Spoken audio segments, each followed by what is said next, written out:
everybody, how you doing? I'm Rusty Nelson and welcome. Today we're going to do just a really quick video on keywording and how I actually go find my images after I keyword something. Now I had just done a video, it was like a half hour long, on how to regroup with your file system, folder system, or if you're just starting out, a way that you may want to do your folder system. I'll put a link up above and down below.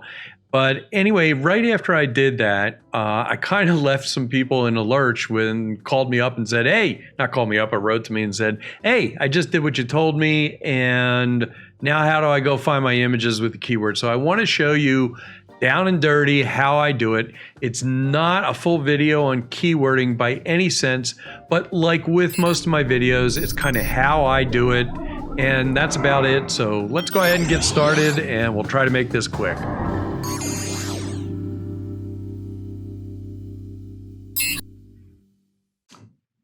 All right, here we go. This is going to be, like I said, down and dirty. Doesn't cover everything about keywords, far from it, but it's the core of how I do things, and it'll really help those get started that saw the other video I did and move on from there. Like I said, a couple of philosophy things. I'm lazy. I would much rather be out shooting than sitting at home. Although if you had a really good bourbon, then maybe I would have some fun doing some keywords, but I'm just not into doing the keyword thing. So I want to keep it to an absolute minimum. I do 3 keywords: person, place, and thing. And that's it, or close to it. Obviously, if there's no person in there, you have to put something else in there. But for the most part, let me tell you, I only have to use 2 keywords, and you'll see how simple this is once we get started. But first, I want to jump over onto the left-hand side where the folders are, show you how simply my folder system is set up, and then show you a couple of things that may help you down the road a bit. So let's go ahead and jump over to there. On the left-hand side, in fact, let's get me off of here completely. On the left-hand side, we got the navigator, which we're not going to play with, catalog, which we're going to look at for a second, folders, which becomes a big important part. Now, if you look at it, I've got one main file where all of my Lightroom images live. Every single one is inside that folder system. And like I said on the other video, when I first did this a long time ago, I literally called it Images Go Here Dummy. Just don't call it Lightroom. See, this is Lightroom Master CC images, all Lightroom images. And these are all my images just broken down into years. And really quickly, I have what I call projects. That's pretty much the only division there.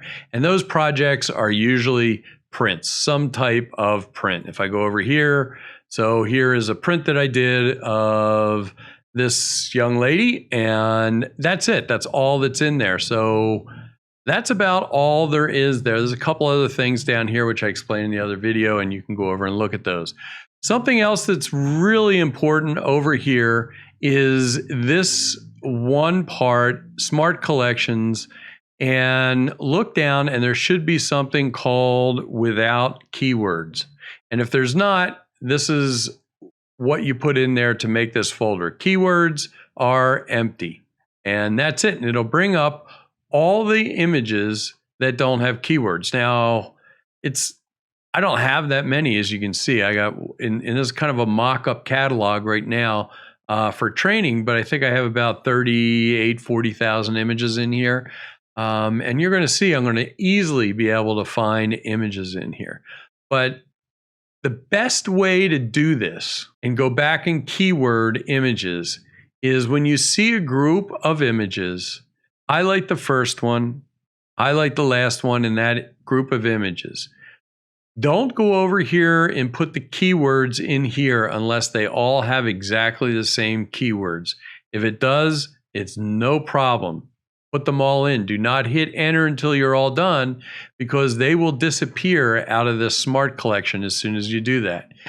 Just right click on these images and then say go to folder in library. And it'll bring up those images in the library, and you can go ahead and keyword these any way you want. So I can go Rusty Nelson, and there is one keyword, and it's in the gallery that's already in there. So person, place, and thing is my drone, because actually what I'm doing is taking pictures with my drone. Go ahead and hit enter, and there you go. Now all these have those keywords. If we go back to collections, you'll find that they are now gone from there. So we're going to take, just so you can see that we're going to go find these images. So I don't even know what year these are, but we have these two images right here. We're going to go find these in a little bit. Now they're going to be both the same. We know already that the place is already on here. The reason being is, let me enlarge these thumbnails just a little bit while we're talking about these. So we have these two images right here. This little sign marker right here means that it has GPS coordinates. So if we come over to metadata and we drop down on the metadata, it already has put, now I have an R5 now. This was taken with a 5D or Mark IV, I can't remember. But if we look down here on the bottom right, Linton is already in there, North Dakota. So I really don't need to put that place in there, but we'll go ahead and keyword these two. So we'll highlight two of them and we will say lightning, comma, road, comma, try one other thing. We know that we'll just put Linton in there anyway. That's the place or the town where it is. All right, so they are keyword. Eventually, we're going to go back and find those. Now, if you want to go back, like I said before, and go do the ones that you just previously imported, previous import right there. So let's see. Let's go ahead and see exactly how we go find images and how simple it is. If I know exactly what the image is that I'm looking for, let's use the lightning image, for instance. What I will do is hit Command Control. So for me, I'm on a PC, so I'll just use that from now on, Command Control.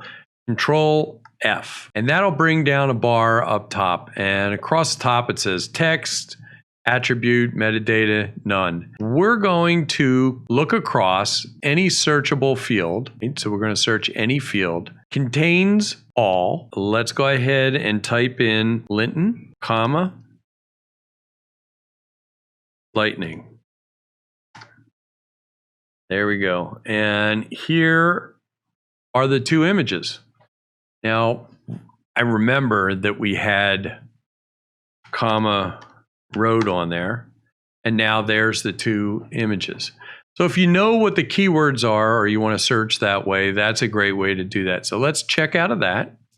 And let's try a different way with the exact same images. We'll pretend we're starting over. Go up to metadata. Let's take a quick look at this because a lot of people don't use this and it's incredibly powerful.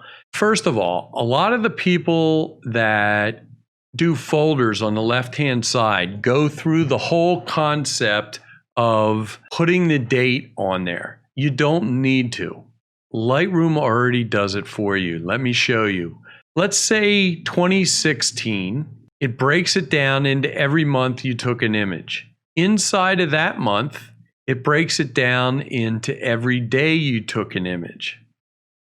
And then all you have to do is select that image. So actually this is video, right? And as you can see, this is a tornado that we saw.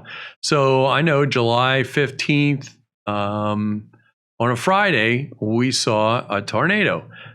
But we're not going to search by day because day is something I never even really use unless for some reason I knew the exact date. Take this first column and change it over to keywords. I want to make sure that we're over on the left here and we have all the folders selected. Then you select metadata. Then we're going to select lightning.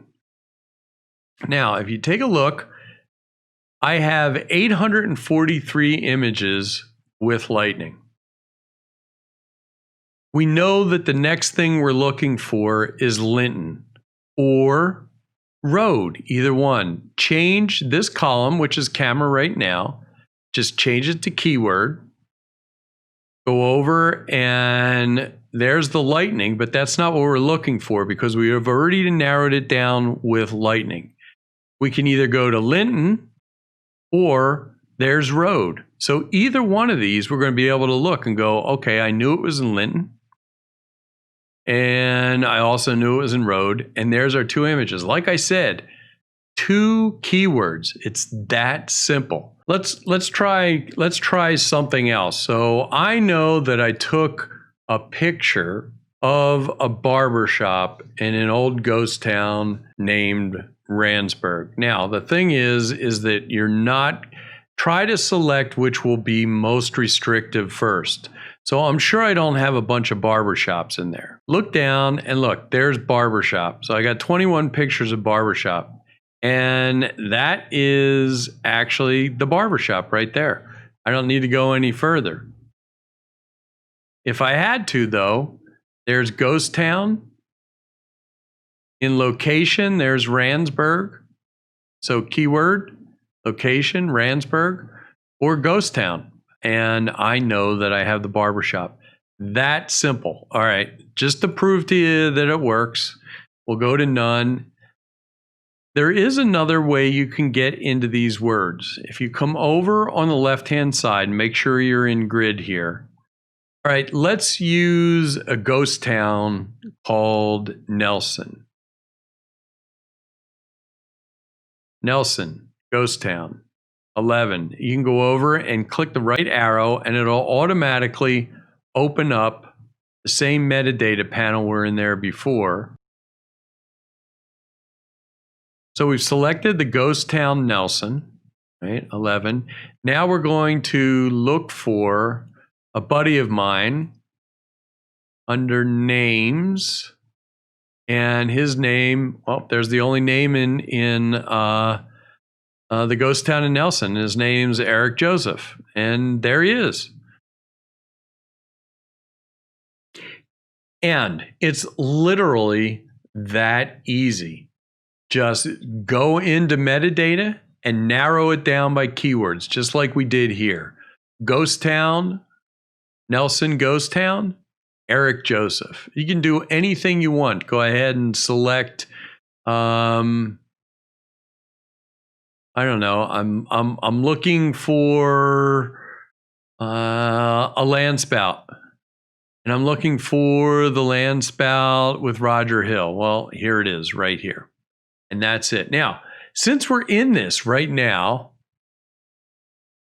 go ahead and hit none. I'm going to show you, this is just a little extra added thing in there.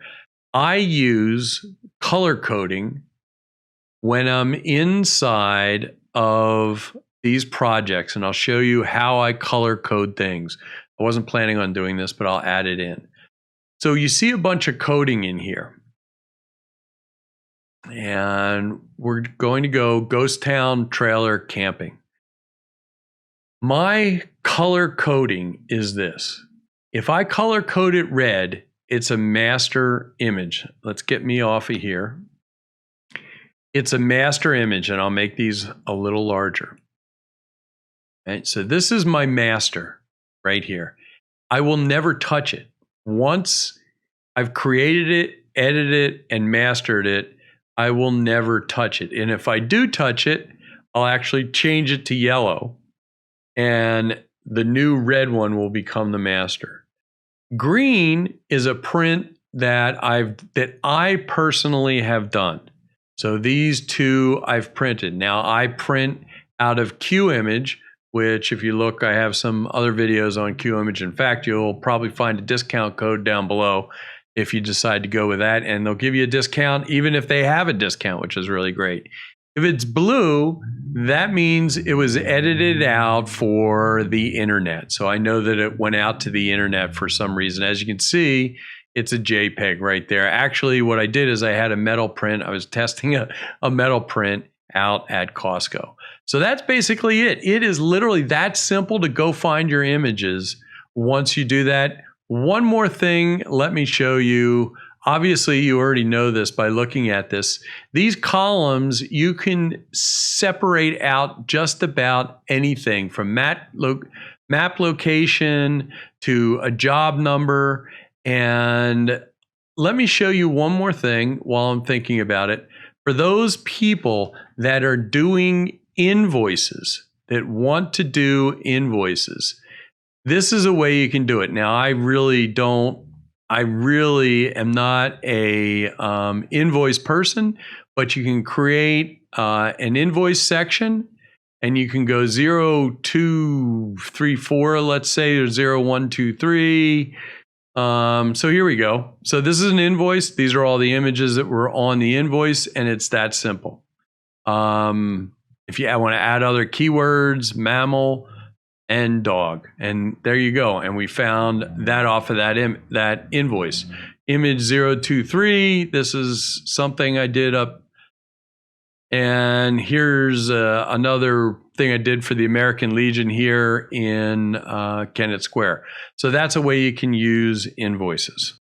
All right, that's about it. It's down and dirty, and that's just about the only way I use it. But I want to tell you about one more thing that is kind of important. Come up to the left-hand side over here and go to Edit, Catalog Settings. So we're in Catalog Settings, and you want to make sure that this is set. Now you can say include developed settings and metadata inside JPEG. That's also, I do that all the time. But you also want to have automatically write changes to XMP. The reason I say to do this is for this reason.